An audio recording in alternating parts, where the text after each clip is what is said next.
말씀의 제목은 바울의 고별 설교, 이러한 제목으로 함께 은혜를 나누도록 하겠습니다. 한번 따라해 주시면 감사하겠습니다. 바울의 고별 설교. 또 우리 전후좌우에 두세 분 이상 함께 인사해 주시고 우리 말씀을 나누도록 하겠습니다.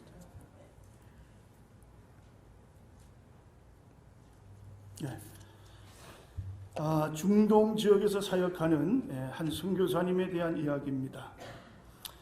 자, 이슬람 그 지역에서 사역하는 선교사님들의 어려움은 많이 있습니다. 물론 육신적으로 또 영적으로 이렇게 힘들지만, 그러나 이제 이 비자입니다. 비자 문제. 비자를 받을 때마다 어려움을 겪는다. 그렇죠?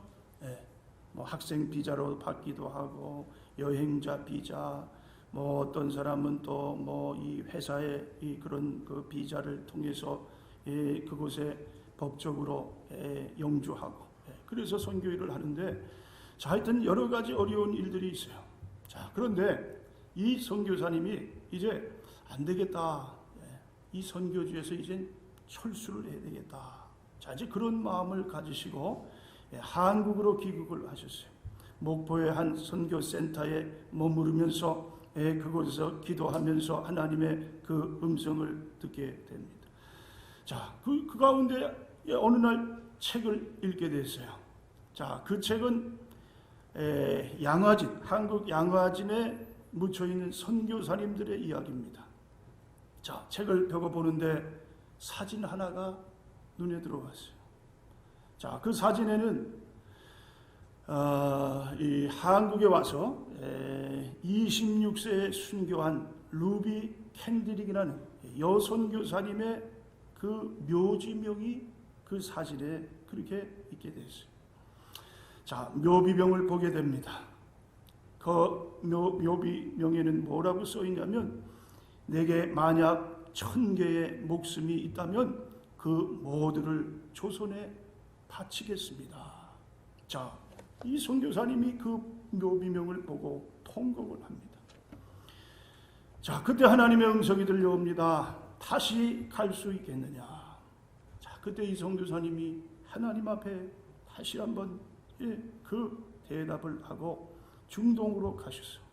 그 이후로는 한 번도 내가 스스로 철수하겠습니다, 이러한 이야기를 하지 않고 선교를 하게 되었다. 자, 그런 이야기.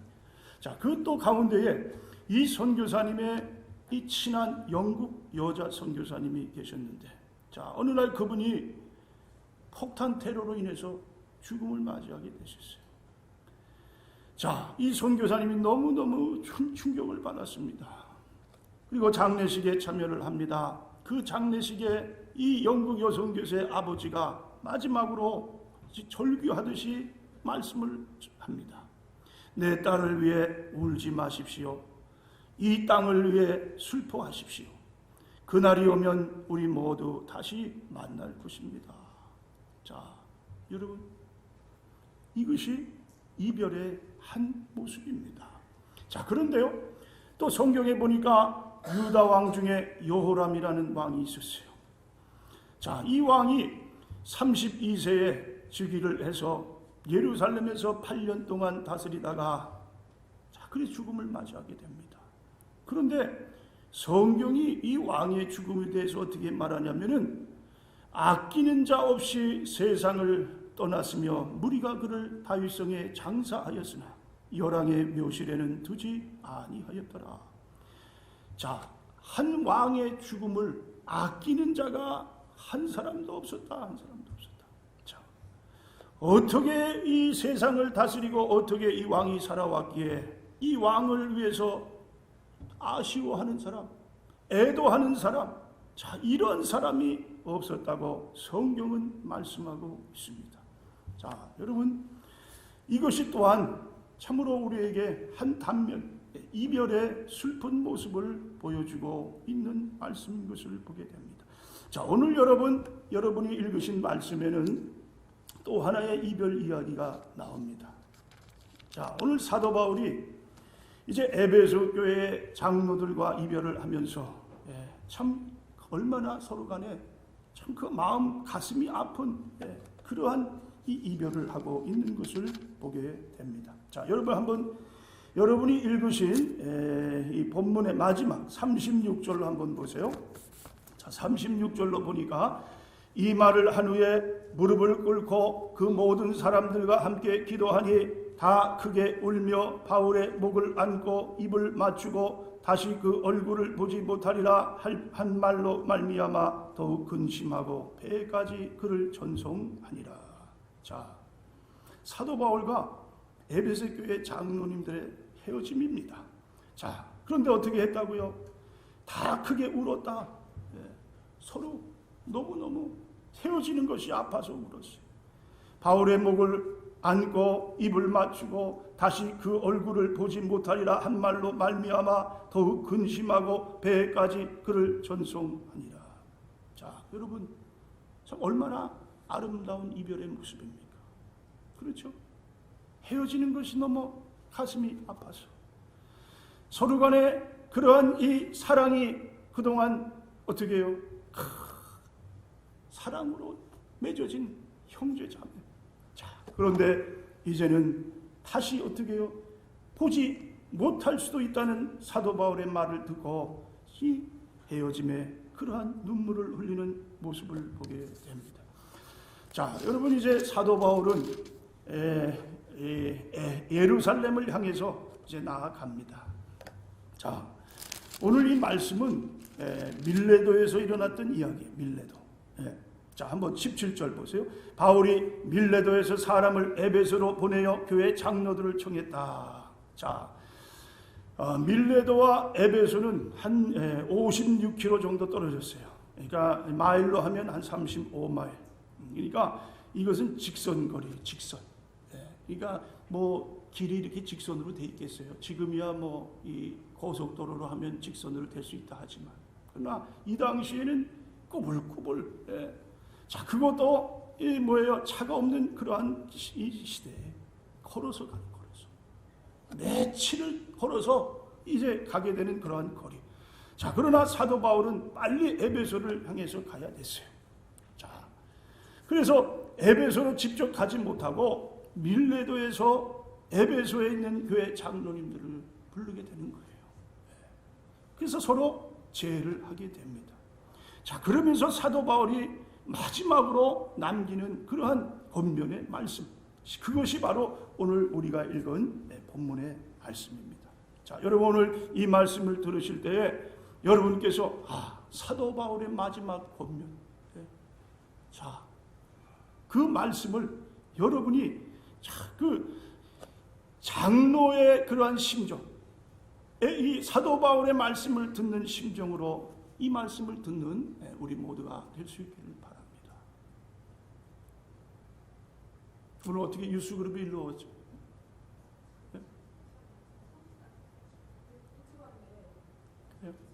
오케이. 오늘 참 청찬식이 있어서 오케이. 자, 사도 바울의 그 간절한 권면이 오늘 본문에 기록되어 있습니다. 자, 그렇다면 오늘 여러분과 제가 사도 바울이 권면한 그 권면이 어떠한 권면인가?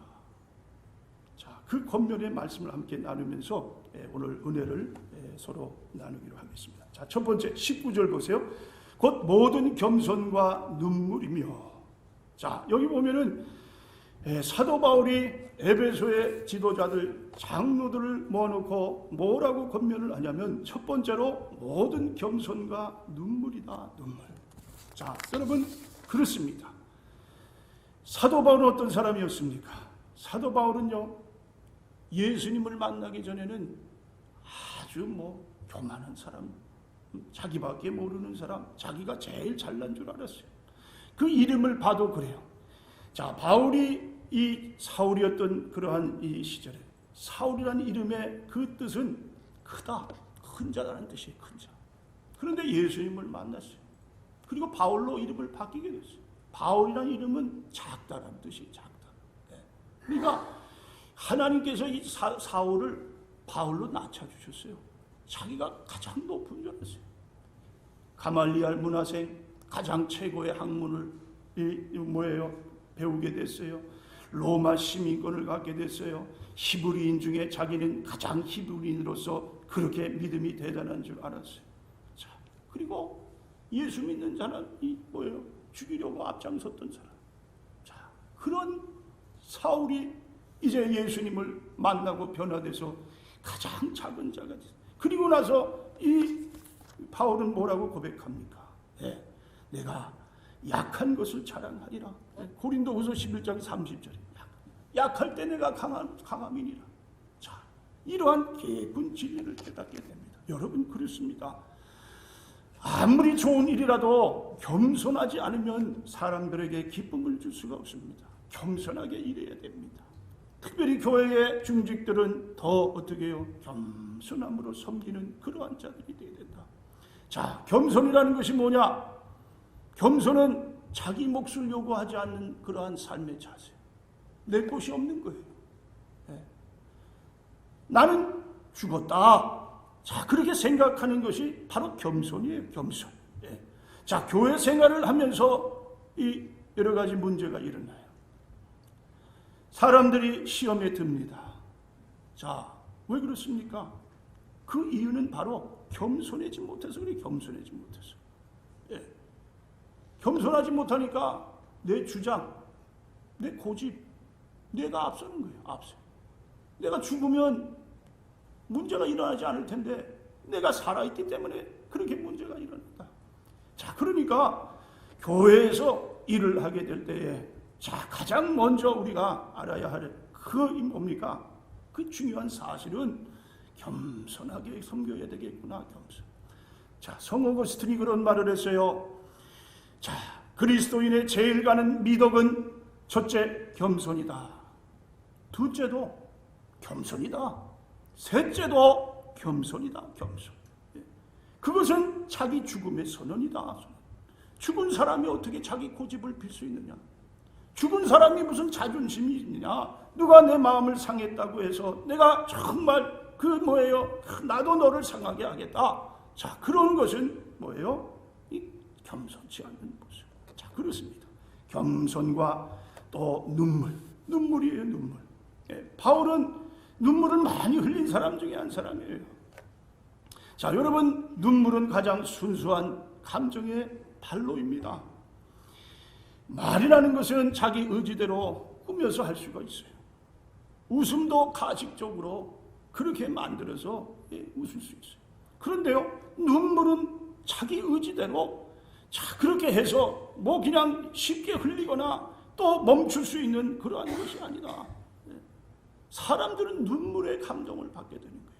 물론 이 연예인들 뭐예요? 이 드라마에 나오는 그런 사람들 뭐 이렇게 눈물을 지어서 만들어서 흘린다고 하지만, 그러나 여러분, 눈물은 순수한 겁니다. 사람이 눈물을 흘릴 때는 그만큼 자기 감정에서 북받쳐 오르는 거예요. 자, 여러분, 그렇습니다. 이 사도 바울의 눈물을 통해서 정말 그리스도인의 진정한 사랑을 우리가 어떻게 해요? 헤아려 볼 수 있다. 자, 선교지에서 일하는 한 선교사님께 어떤 사람이 물었어요. 선교사님, 선교지에서 가장 힘들 때가 언제입니까? 선교사님이 대답을 했어요. 그런데요, 가장 힘들 때는 돈이 없어서 힘든 그러한 순간이 아니었습니다. 환경이 열악해서 그래서 힘든 것이 아니었습니다. 건강이 약해져서 힘이 든 것이 아니었습니다.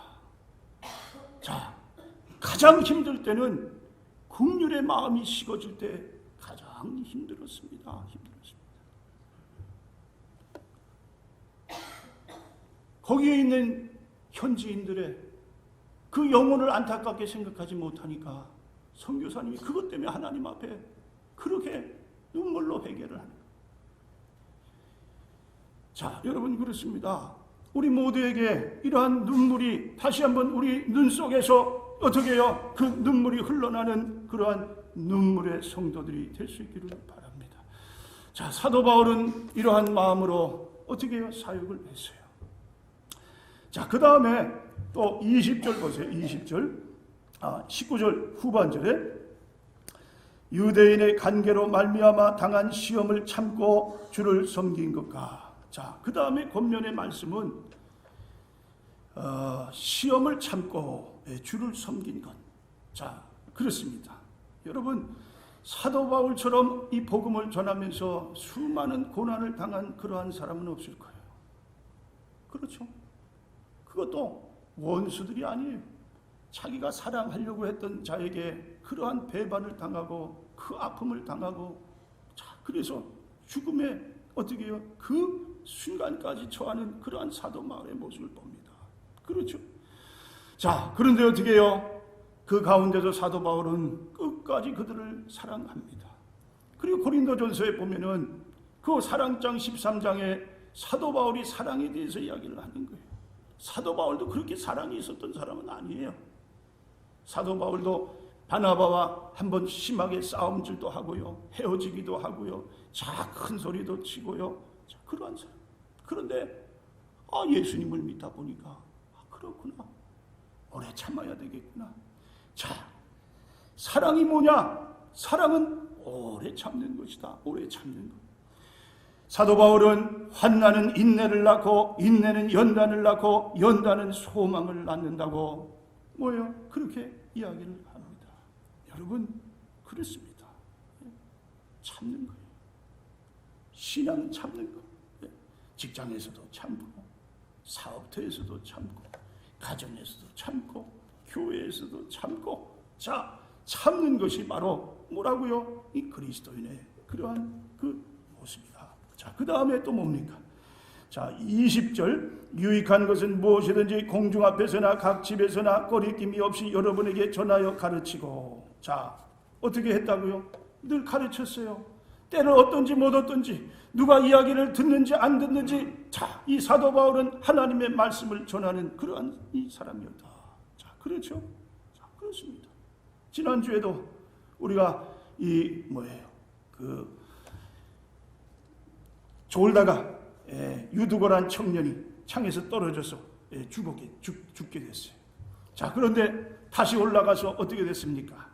살아난 유두거와 함께 사이 모인 모든 무리들과 하나님의 말씀을 새벽녘까지 전하다가 떠나는 사도 바울의 모습. 루스드라는 곳에서는 어떻게 했습니까? 돌에 맞아 죽었어요. 성밖에 버려짐을 당했어요. 그런데 다시 살아나가지고 그 자기를 죽이려 했던 그 사람들 앞에 나타나서 어떻게 해요? 오늘 20절에 자, 각 공중 앞에서나 각 집에서나 꺼리낌이 없이 여러분에게 전하여 가르치고. 자, 그것이 사도 바울의 뭡니까? 진정한 고백, 그 간증이에요. 그렇습니다. 때를 얻든지 못 얻든지 말씀을 전하겠습니다. 자, 그것이 사도 바울의 또 진정한 모습이었던 것을 보게 됩니다. 자, 그 다음에 21절, 유대인과 헬라인들에게 하나님께 대한 회개와 우리 주 예수 그리스도께 대한 믿음을 증언한 것이라. 자, 여기 보면 사도 바울이 자, 이 복음을 전할 때 두 가지 핵심을 가지고 전했어요. 첫 번째는 회개. 자, 두 번째는 뭐예요? 믿음. 자, 이 두 가지는 사도 바울 복음의 핵심입니다.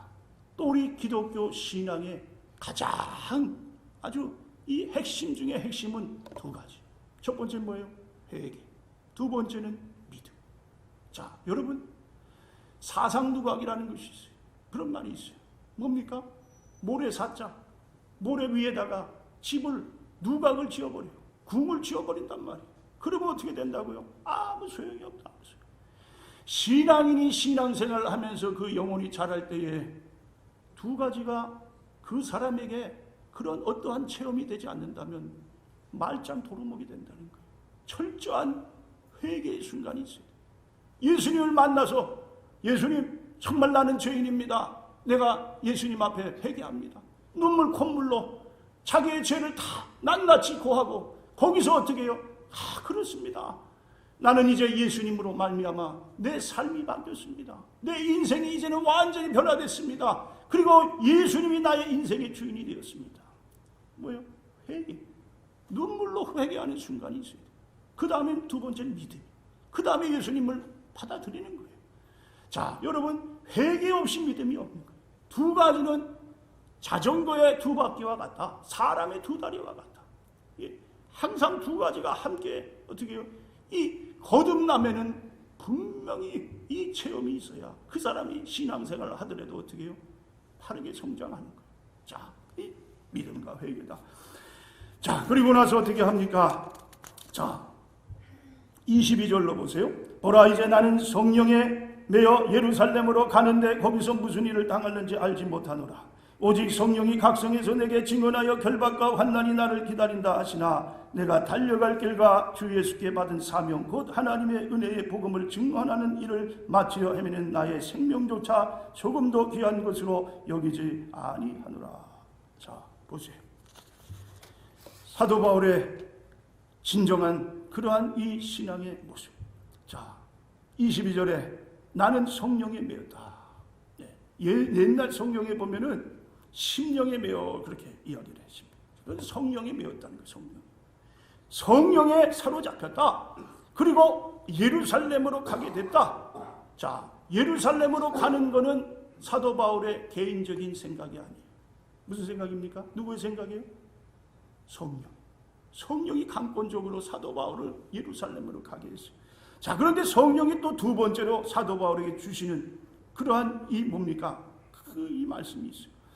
자, 23절. 오직 성령이 각성에서 내게 증언하여 결박과 환난이 나를 기다린다 하시나.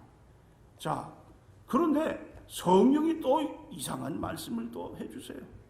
예루살렘으로 가면은 결박과 환난이 나를 기다린다. 사도 바울을 결박과 환난이 기다리고 있다. 이게 무슨 말씀이에요? 아니, 가라고, 예루살렘으로 가라고 성령이 그렇게 말씀을 해주시더니 가면은 결박당하고 뭐 이렇게 환난을 당하고 죽을 수도 있고, 자, 이거 어디에다가 이 맞춰야 되느냐? 여러분 같으면 어떻게 하시겠어요? 성령이 가라고 하시는 거예요? 가지 말라고 하시는 거예요. 자, 그런데 그 다음 구절을 보세요. 24절에 내가 달려갈 길과 주 예수께 받은 사명 곧 하나님의 은혜의 복음을 증언하는 일을 마치려 하면은 나의 생명조차 조금 더 귀한 것으로 여기지 아니하노라. 뭐라고 했어요? 가서 죽더라도 나는 하나님께서 내게 주신 사명을 다하겠다. 생명이 사명보다 귀하지 않다. 자, 여러분 어떠십니까? 먹고 사는 게 주님 내게 주신 사명보다 더 귀하십니까?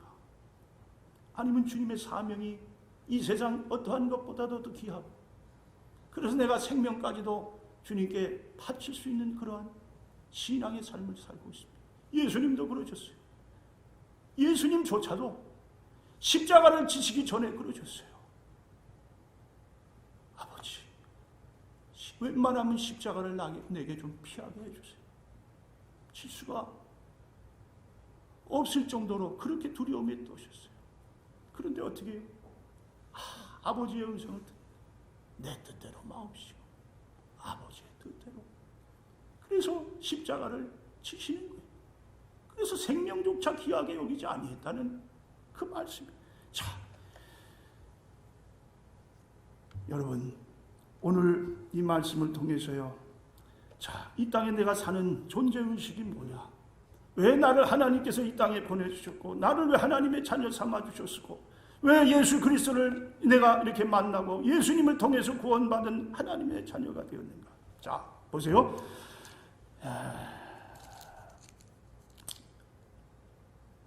26절 봅니다. 26절. 그러므로 오늘 여러분에게 증언하거니와 모든 사람의 피에 대하여 내가 깨끗하니 이는 내가 꺼리지 않고 하나님의 뜻을 다 여러분에게 전했음이니라. 자, 여기 보면은요, 모든 피에, 그렇죠? 내가 깨끗하다. 자, 피라는 것은 생명을 가리킵니다. 자, 이것을 우리가 좀 더 쉽게 좀 이해하기 위해서는요, 에스겔서 3장에 나오는 말씀을 좀 인용을 해야 돼요. 자, 에스겔 3장 16절로 21절을 읽습니다. 인자야, 내가 너를 이스라엘 족속의 파수꾼으로 세웠으니 너는 내 입의 말을 듣고 나를 대신하여 그들을 깨우치라. 가령 내가 악인에게 말하기를 너는 꼭 죽으리라 할 때에 내가 깨우치지 아니하거나 말로 악인에게 일러서 그 악한 길을 떠나 생명을 구원케 하지 아니하면 그 악인은 그 죄악 중에서 죽으려니와 내가 그 핏값을 내 손에서 찾을 것이고 내가 악인을 깨우치되 그가 악한 마음과 악한 행위에서 돌이키지 아니하면 그는 그 죄악 중에서 죽으려니와 너는 내 생명을 보존하리라. 자, 무슨 말입니까? 자, 여기에 보면은 자, 핏값이라고 나옵니다. 핏값. 자, 가령 어떤 사람이 내가 예수님에 대한 복음을 증거하지 않아서 그 사람이 구원을 받지 못하게 됐다. 그런 이유가 분명하다. 그러면 하나님은 그 핏값을 전하지 않은 자에게 그 핏값을 물겠다. 심판하겠다, 그런 말씀입니다. 그런데 그 사람이 전했어요. 예수님에 대해서 복음을 전했어요. 분명히 상대방이 들었어요. 근데도 상대방이 어떻게 해요? 자, 그것을 그냥 무시해버렸어요. 지 마음대로 살았어요. 지옥을 갑니다. 그러면 전한 자의 책임은 아무것도 없다. 전한 사람은 다 전했어요. 자기 할 일을 다 했어요. 그런데 그렇지 않게 될 때에 그 핏값을 내가 너에게 어떻게 분명히 묻게 될 것이다. 자, 오늘 사도 바울은 그러한 가운데 뭐라 그럽니까? 26절 다시 한번 보세요. 그러므로 오늘 여러분에게 증언하거니와 모든 사람의 피에 대하여 내가 깨끗하다. 깨끗하다. 사도 바울은 말씀을 전했다는 거예요? 안 전했다는 거예요? 전했다는 거예요. 하나님 보실 때에 정말 하나님 앞에 양심껏 나는 이 말씀, 내게 주신 생명의 말씀, 복음의 말씀을 어떻게 해요? 나는 분명하게 나의 온 삶을 통해서 최선을 다한 그러한 이 전도자의 삶을 살았습니다. 자, 여러분, 오늘 여러분에게 묻습니다. 여러분은 어떠십니까? 여러분의 가정에서 아직도 믿지 않는 자녀들이 있어요. 내 남편이 있어요. 내 직장에서도 있을 수 있어요. 사업터에서도, 내가 있는 장소에서 만약에 내가 이 복음을 전하는 사명을 다하지 않는다면 분명히 어떻게 해요? 하나님이 에스겔에 말씀하신 것처럼 핏값을 너에게 묻겠다. 분명히 너가 책임을 져야 된다. 자, 여러분, 오늘 이 말씀을 통해서요, 주 예수께 받은 사명, 사도 바울은 정말 이 복음을 위해서 살았습니다. 사도 바울의 마음에는 정말 한 영혼을 향한 진정한 그 정말 북률한 마음을 가지고 복음을 전하는 그러한 삶을 살았던 사도 바울의 모습을 봅니다. 오늘 이 시간 우리 안에, 우리 마음 속에 사도 바울의 마음을, 우리 마음에 그 마음을 가질 수 있는 사도 바울의 권면이 오늘 마지막 권면으로 내 마음속에 와서 이 말씀이 그대로 그 말씀이 살아 움직이는 말씀이 될 수 있도록, 여러분, 오늘 여러분께서 성령의 그 간곡한 음성을 들으시는, 그래서 이제는 내가 정말 하나님 사도 바울처럼 그러한 심정으로 살아가는 여러분과 제가 될 수 있기를 바랍니다. 기도하겠습니다.